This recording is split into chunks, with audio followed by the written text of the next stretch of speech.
పేదల బియ్యాన్ని బొక్కేసిన మాజీ మంత్రి వైసీపీ నేత పేర్ని నానికి నిద్రలేని రాత్రులు మొదలయ్యాయని మంత్రి కొల్లు రవీంద్ర హెచ్చరించారు. పేదల బియ్యాన్ని బొక్కేసిన మాజీ మంత్రి వైసీపీ నేత పేర్ని నానికి నిద్రలేని రాత్రులు మొదలయ్యాయని మంత్రి కొల్లు రవీంద్ర హెచ్చరించారు. ఆయన బినామీలకు కూడా నిద్రలేని రాత్రులు మొదలయ్యాయని వార్నింగ్ ఇచ్చారు. భార్యను అడ్డం పెట్టుకుని అవినీతికి పాల్పడిన పేర్ని నాని ఓ నేరస్తుడని విమర్శించారు.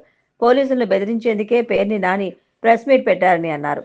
పేర్ని నాని ప్రెస్ మీట్ పై కూడా క్రిమినల్ కేసు నమోదు చేయాలని, ఎవరు చేసిన నేరమేనని, తప్పు చేసిన ప్రతి ఒక్కరిపై చట్టపరమైన చర్యలు ఉంటాయని హెచ్చరించారు.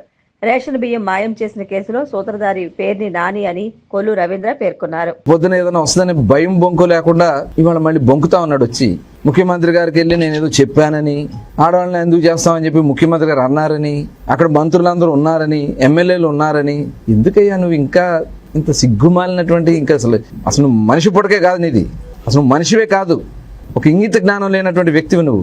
నీ భార్యను అడ్డం పెట్టుకుని నీ భార్య ద్వారా ఇవాళ రాజకీయంగా లబ్ధి పొందాలి, లేకపోతే సింపతి పొందాలని నువ్వు అనుకుంటున్నావేమో. అది సాధ్యం కావు. ఇవాళ దీనికి సూత్రధారి పేర్ని నానినే.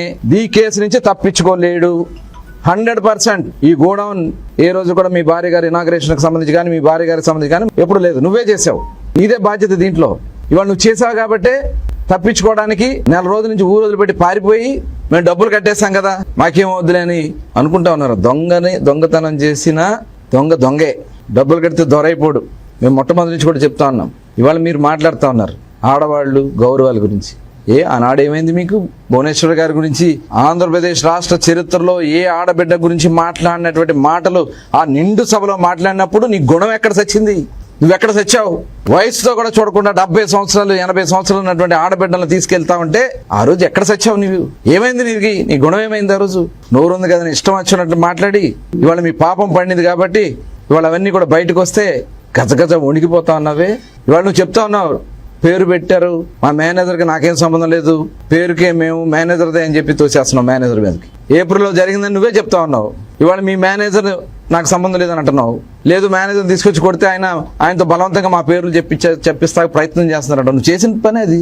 నువ్వు ఆ రోజున నా మీద చిన్న చిన్న పిల్లలు నా పక్కన ఉండే వాళ్ళని తీసుకెళ్లి కాళ్ళు పైకి ఏలాడేసి బట్టలు తీసి చితకబాజు బాధించి అక్రమంగా నా పేర్లు పెట్టించావు. అంతే నీ వెంటాడుతుంది. ఆ భయమే నిన్ను వెంటాడుతుంది. కర్మఫలం మేమెవరు చేయకర్లా. కర్మఫలాన్ని ఎవరు తప్పించుకోలేరు. భగవంతుడైనా క్షమిస్తాడు కానీ కర్మఫలం క్షమించదని చెప్తారు. ఇవాళ అదే జరుగుతుంది నీ విషయంలో. అది గుర్తుపెట్టుకో. నీకు నిద్రలేని రాత్రులే స్టార్ట్ అయినాయి. నువ్వు చేసినటువంటి పాపాలు. తల్లి మీద ప్రమాణం, చచ్చిపోయిన వాళ్ళ మీద ఎవరైనా ప్రమాణం చేయడం నేను ఎప్పుడు చూడలే. మీరు ఎవరైనా చూసారేమో. ఆవిడ చనిపోయి 2 ఏళ్ళు 3 ఏళ్ళు అవుతుంది. వాళ్ళ తల్లి మీద ప్రమాణం అంట, అక్కడ ఏం చేయలేదని. అంతకుముందు చేసే ప్రమాణాలు మా అమ్మ మీద ఒట్టు పెదపట్నం పోర్టు అన్నావు. బందర్లో కట్టకపోతే 2014 ఎన్నికల్లో పోటీ చేయను, ముక్కు నేలకు రాసి కోనేటి సెంటర్లో రాజకీయ సన్యాసం చేస్తానన్నావు. ఎక్కడికి పోయి నీ ప్రమాణాలు? నీ దొంగ ప్రమాణాల గురించి బందర్ ప్రజలు కాదు, ఈ రాష్ట్ర ప్రజలకు కూడా తెలుసు. నీచ నికృష్టమైనటువంటి కార్యక్రమాలు మీరు చేసి ఇంకా పైగా ఇప్పుడు ఈ దొంగ ఏడుపులు. ముఖ్యమంత్రి గారంట రాజకీయంగా ఏదైనా చేస్తారు కానీ ఆయన ఏమైనా దేవుడు అన్నట్లుగా మాట్లాడారు. దేవుడే మా నాయకుడు, మాకు దేవుడే.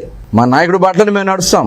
కానీ లేని జరగని విషయాల్ని డ్రామాగా సృష్టించి ప్రజలకు ఏదో మభ్య పెట్టాలని ముఖ్యమంత్రి గారికి వెళ్ళంట నేను చెప్పానంట, అరెస్ట్ చేయమని 2-3 సార్లు వెళ్ళి ఒత్తిడి చేశానంట.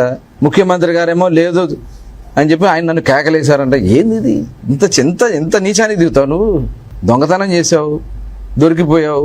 ఇంకా ఆ నెపంని ఇచ్చేసుకుని లేదా కేసు భయపడిపోయి గోడౌన్కి వస్తే తాళాలు తీయటానికి ఎందుకు రాలా ముందుకి? ఫస్ట్ రోజు విజిలెన్స్ వాళ్ళు వచ్చారు. నువ్వు ఏ తప్పు చేయకపోతే విజిలెన్స్ వాళ్ళు వచ్చినప్పుడు మీరు ఎందుకని తాళాలు తీలా?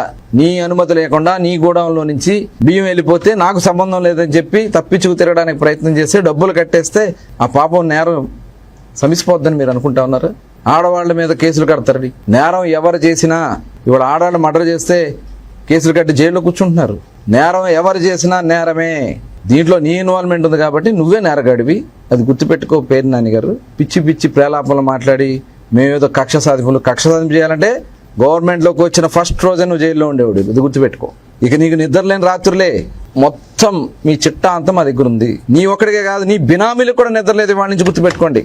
దొంగతనంగా దోచుకుని అక్రమంగా ప్రజలను మోసం చేసి ఇవన్నీ చేసి బందర్ని ఏమన్నా అభివృద్ధి చేశారని మీరు? 1 రూపాయి తీసుకొచ్చారని మీరు? మీ ఆస్తులు ఎలా పెంచుకోవాలా, లేదా మీ కొడుకు అక్కడ అందలం ఎక్కించాలా, దానికోసం యువతను నాశనం చేసి గంజాయితో నాశనం చేసి ఇవాళంతా ఒక స్వార్థపరుడుగా నువ్వు పనిచేసి ఇవాళ నువ్వు దొరికి వంకాలని చూస్తే జరగనివ్వం. ఖచ్చితంగా దీంట్లో ఎవరైతే